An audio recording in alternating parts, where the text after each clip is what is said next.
The need for nonprofits to diversify their sources of revenue, is relatively recent. I mean, started about a decade ago with conjunction of different trends across the world, actually, really with the government withdrawing from certain areas and reducing funding for organizations, for nonprofit organizations.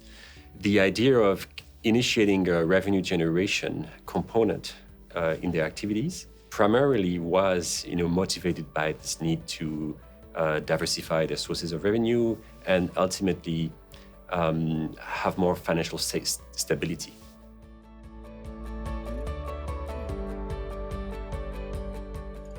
There might be as well some hesitation on the part of nonprofit leaders to engage with revenue generation because it's a really different mindset. It's a different domain, certain negative connotations.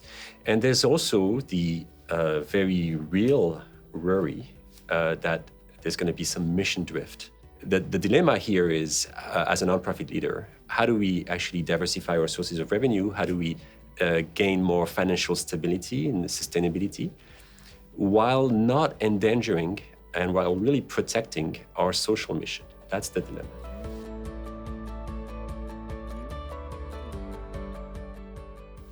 So we examined social enterprise projects that were submitted by nonprofit organizations to a major donor. So we have a wide range of sectors and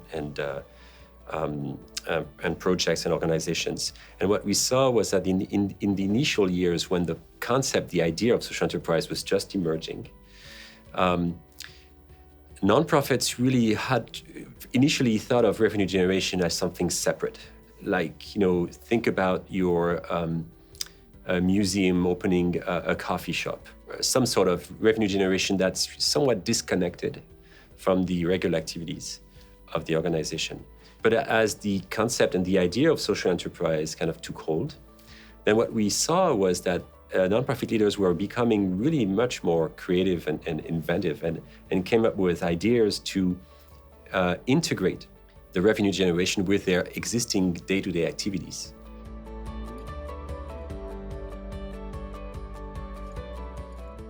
So one example, there's a very successful and very inspiring, I think, indigenous social enterprise called Aki Energy that operates out of reservations out west. They hire workforce from local reservations. They train them.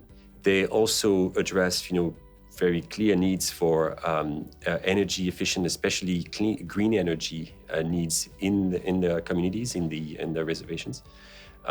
So providing, green energy heating systems and recovery and so on. And so that's a way of actually integrating their target population within their workforce.